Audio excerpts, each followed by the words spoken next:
Okay, I am going to go through this review pretty quickly. Now the review is set up exactly like the test will be. So you're not going to have the same questions, but you're going to have the same question banks, if that makes sense. So each question is going to be the similar type of question that you'll have on the test. Now your review will not be the same as mine either. Once again, it should be pretty similar. Okay, so as we start to work through this, when we are finding these radicals, what we're going to do is we're going to break these down into our prime factors. Now 54 is made up of 9 and 5. You could also say that it's 15, let's see. Nope, it's not 9 and 5, it's 9 and 6, 9 and 6. You could also say that it's 18 and 3. There's quite a few factors, but we could go 3 and 3. This one is 3 and 2. Now when we get to the point where, oh my goodness, when we get to the point where all of our factors are prime, what we're doing is we're looking for pairs, and I usually like to circle them. Okay, this 3 and this 2, they do not have a pair, so they have to stay within the radical. Now this pair of 3s can come out, so that's that 3. And then we've got our radical, and then the two numbers that we have left, we're actually going to times together, back together, put it back into that 6. And so the square root of 54 is equal to 3 root 6. Okay, so we're going to do the same thing down here. I'm going to rewrite it so I got a little bit more room. Off the top of my head, I don't know factors. Well, I guess I do. You would sometimes just have to start dividing. I know it's not divisible by 2, so I'm going to divide it by 3. If I do divide 147 by 3, I'm going to get 49. And I'm just going to double check that on my calculator. Divide by 3. Yep, it is 49. Okay, I know that 49 is 7 times 7, and I have all my factors. So I have a pair. I have my number that does not have a pair. It is going to stay under the radical. So the 7 comes out of the radical, and then I'm going to have my 3 on the inside. Okay. So let's go square root 75x to the 6th. Let's work on the 75. That is 3 and 25. You could also say 15 and 7. No, 15 and, what would that be? 5? 15 and 5? 5 and 5. I do have a pair. My 3 is by itself, so I have a 5, and then inside my radical, and notice I left a little bit of room, and that's because I have some variables here. I have a 3, and then here I have 6 copies of x, and since I'm doing a square root, I know that 6 would have 3 groups, or because if I wrote it out, 1, 2, 3, 4, 5, 6, that'd be 1 group, 2 groups, 3 groups. So my answer, I'm going to have x to the 3rd, and that's going to be my answer there. Okay, this is just take your variable here on the inside. You're going to divide it by your index, which is your index, and you're good to go on. Okay. Again, I'm going to rewrite it so I got a little bit more room to work with.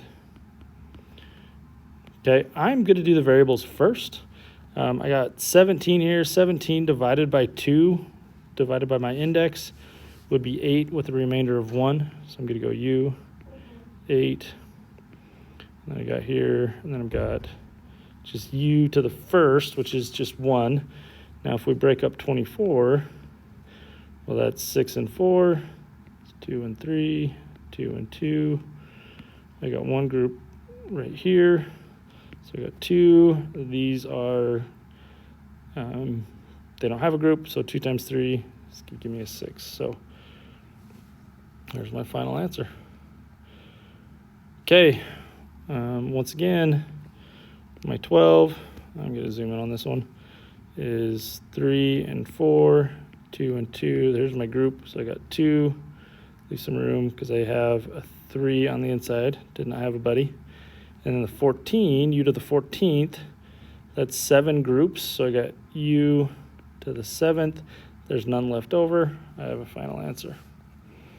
All right, 49 is a perfect square. It's 7, so I have 7. And then there's y, y, y. So I got one y on the outside, and on the inside I've got a y there. Okay, this time our groups need to have 3 groups of 3. So as I break down this 40, I got 4 and 10. It's going to give me a 2 and a 2. It's going to give me a 2 and a 5. So I do have a group of 3 right here. So I got a 2 on the outside of the radical. Then my radical, I do have to have that index of 3. If I don't have an index, I'm implying that it's a square root. But this one is a cube root. And then my lonely loner right here, which is going to give me that 5. Okay, this one is going to have groups of 5. Wow. Okay, 128 is going to break down a lot, just from personal experience. So I'm going to give myself lots of room. It's 2, 64, 2, 32, 2, 16, 2, 8, 2, 4, 2, 2. So I do need groups of 5. So there's 1, 2, 3, 4, 5 right there. So I got a 2, 5th root, and then I got 2 2s that didn't make it as part of the group of the 5. Multiply those back together. I got 2, the 5th root, 4. Okay. I'm just gonna white this out. There we go. Okay, start to break this down. Once again, we need groups of 4. I'm gonna use my calculator. I got 162 is divided by 2. It's 81, so 2, 81. Then I got 9 and 9. 3 and 3 and 3 and 3. There's a group of 4. So I got 3. And then I do have a 4th root. And then I've got that 2 that's still left. Remember, we're doing groups of 4. So 7 divided by the 4 is just 1. So I got u to the 1st. But it would have a remainder of 3. So u to the 3rd power, or u cubed. And there's my answer. And there, when you write it, you're not going to have a space.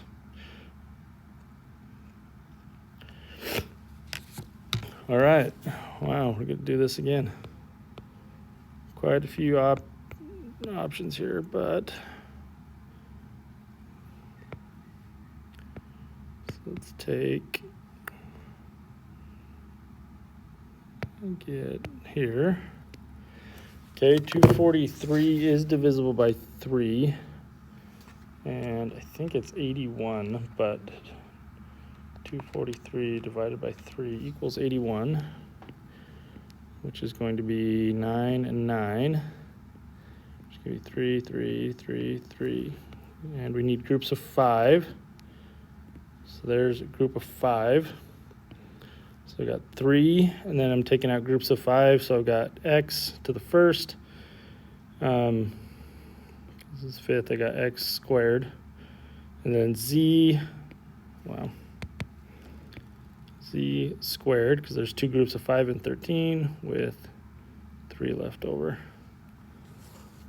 And there's our answer. Okay, when we are adding and subtracting,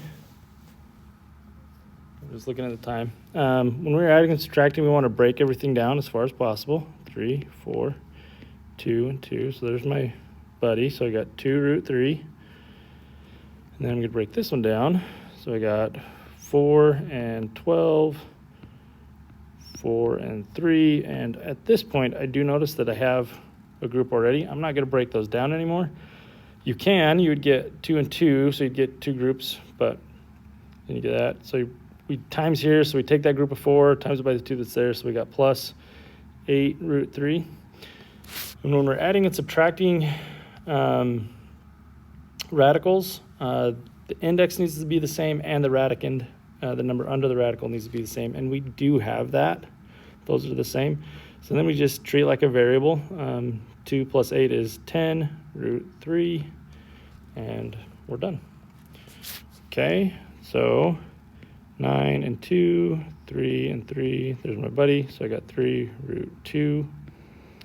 I'm going to have, let's see, 16 and 2. This is 4 and 4. There's my buddies. I'm going to times that. So I'm going to get plus 8 root 2. And that's going to give me 11 root 2. Okay, I am going through this pretty quick. Sorry, just trying to make a shorter video.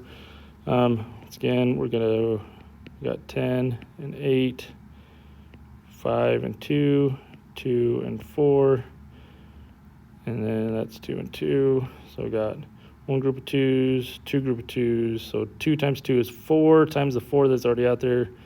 It's going to give me 16 root 5 minus, let's do it in a different color. We got 5 and 4, 2 and 2, so there's my buddy, 2 root 5. So I do have the same radical and the same index. So 16 minus 2 is going to give me 14 root 5. Okay, when we multiply together, what we can do is we can multiply, they do have to have the same index, but we can just multiply our numbers together underneath the same radical. So this one I could just write as 5 times 15. You could simplify that to 75, but you're just going to start breaking it down anyway. So I prefer to just start breaking it down. And there's my buddies. So I got 5 and then root 3. That's my answer there. Okay, so once again, I mean, if you want to just multiply it all the way underneath, we can. So that'd be 10 times 2 is 20. Then c times c cubed is c to the 4th. Break that down. We got 5 and 4, 2 and 2. There's my buddies, 2. And then c to the 4th, the square root of that, we're going to be 2 groups of 2. So I got c squared, and then there's none left. And then I just have my 1 loner right there. Okay, once again, let's just 3 times 27, break everything down. 3 and 9, 3 and 3. So there's a group of buddies, there's a group of buddies. 3 times 3 is 9, and there is nothing left over. So everything came out perfectly. And if we multiply those together, we would get the square root of 81, which you might recognize as a perfect square. But if not, it works to just break it down. It works every time. Okay, so I'm going to go 8 times the 2, right? Because I'm just going to break it down here in a second. And then c to the 4th times c cubed is c to the 7th. Go 4 and 2, 2 and 2. So I got my buddies. So 2 times 2 is 4. C to the 7th, I can get 3 groups. So c cubed. So then I got 1 left over. Gives me root c. Okay. Integers are, so as we look at it, integers are whole numbers without a decimal. Now, they will try to throw you off sometimes as a fraction or a perfect square, like down here. So this one, oops, that's not the right one. So this one is not, okay. 10 divided by 2, well, that equals 5. Yeah, so this would be an integer. And if we go down to our answers, let's see, yeah, that's an integer. Just because it's written as a fraction, it can simplify. This one is not, and then negative 1/11, that's not going to simplify to a whole number either. Okay, rational, irrational. Rational is a number that can be written as a fraction. It's basically, it can be a repeating decimal. It just can't be a decimal that goes on forever. Like it can't be pi, or really if you're taking the square root of a number that can't be simplified all the way, that one's going to be irrational as well. So this one is rational. This one is going to be irrational. This one is written as a fraction. Anything that includes pi. And then this one, well, that once again just equals 5. So that is a rational number. Now if it was a square root of a non-perfect square, then it would be irrational. And this last one, this is rational because it's a terminating decimal. Square root of 16 just equals 4, so that's rational. -5 and 65/5, that's also rational because it can be written as a fraction. It'd be like -5 and 65/99. I believe that one is irrational, and 26 is not a perfect square, so that one's irrational. Okay, well, that's your video. Come to me with any questions. So here's kind of the answers, just to double check the ones that we did. Hopefully we got them all right. I'm pretty confident. And here's some more. Okay.